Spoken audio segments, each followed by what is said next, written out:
Hey everyone. So we've already kind of talked about theme, we've talked about setting and symbolism and characters. So today we're going to talk about irony. So this is something that you can use to analyze the stories that we're going to be reading. It's something that can support your theme. If we think about irony and kind of zoom out, irony in general is expectation versus outcome, right? What's expected from a situation, what ends up happening. So we're going to talk about three types of specific irony and kind of break down what each one is. I'm going to give you real world examples from my life. So that's always fun. So we have verbal irony, situational irony, and dramatic irony. And just a little aside, as with any sort of lecture that I give you, with any keywords or terms that I share with you, these are things you're going to want to make sure that you write down. They're things that will help you when you're writing essays and you want to utilize them in your essays, but they're also things that you might want to know for, I don't know, like a final exam or something like that, right? So always, always, always write down keywords, especially if they're like on their own. So our three types: verbal irony, situational irony, and dramatic irony. Okay, so verbal irony, that's when we have words, right? What's happening verbally. So verbal irony kind of shows that our character has a more limited understanding about what's happening, right? So they could not really understand the big picture of a situation. Maybe they don't understand events that are happening, or maybe they just don't get other characters, right? So verbal irony can look a couple different ways. So one way that verbal irony is displayed is when the speaker says the opposite of what they really mean, right? So say I'm having like a really bad day, and my husband comes in, he's like, "Hey, beautiful day out there, isn't it?" And I'm like, "Yeah, really great day," right? I'm saying the opposite of what I really mean. What I really mean is it's a really bad day, right? So that's verbal irony, right? Expectation versus outcome. Or their words can convey a different meaning than they intend, even without them knowing it, right? So the reader must kind of infer what the meaning is behind what the speaker is saying. Again, verbal irony can be sarcastic, right? And we see that a lot with like sitcoms, right? A character's words don't mean what they really mean. So, real life example. So this isn't when it's sarcasm. This is when the speaker says something and their words don't mean what they think they mean, right?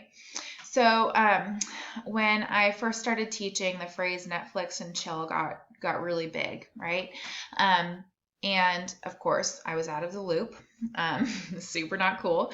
And so the weekend was coming up, and I told my students, "You guys don't have any homework. You guys should just spend the weekend and Netflix and chill," right? And they all just started laughing, and luckily they took pity on me, and they told me that it didn't mean that, right? It doesn't mean watching movies and hanging out. It means something entirely different. And so they educated me. But in this example, I said something and I meant something else, right? So verbal irony can often be funny, right? And in this case, it was totally funny. My audience understood what was happening, and they found that verbal irony funny, right? So again, zooming out, irony is expectation versus outcome, right? What ends up happening. All right, second term, situational irony. So this kind of reveals the difference between what seems to be in a story and what really is, right? Again, expectation versus outcome. And this more has to do with how the characters experience situations, right? How they experience expectations versus outcome, right? So what they expect from a situation versus what they end up happening or what they end up learning, right? Those can be totally two completely different things, right? And it's made clear that they have this experience in the text. So my real life example is if I was the character in my own life. I worked at a pizza place. I was a party hostess, and I thought, I'm going to love working here. I love eating pizza. I love kids. Can't wait to do this. What ended up happening, right? The expectation as the character in my life, I was like, oh, I expect this to be just awesome. The outcome was that I hated pizza, didn't ever want to eat it again, and I didn't really like kids for another couple of years too. It was not great. So let me move this down just a smidge. Sorry about that. So situational irony is about the expectation of the end result versus what ends up kind of happening in the end, right? So that brings us to dramatic irony, right? And I like to think about this as like, it's dramatic because the audience sees the drama, but the characters are just kind of going along and don't know what's happening, right? So this is when the audience kind of knows more than those characters. So the reader sees everything, or they see certain situations and they seem obvious to them, but the characters seem kind of oblivious to it, right? So this is kind of what the difference between what the characters know and what the audience knows. So dramatic irony is more about the experience of the audience, right? With the expectation versus outcome. So like the audience is looking at what the characters expect versus the outcome of them, right? So it's kind of like what we see versus what the characters see, okay? So this is kind of a real life example, not from my life, but just in general, one you will understand. So it's like when we are watching a scary movie or a horror movie, right? And the characters are like, oh, we're in this really creepy abandoned house.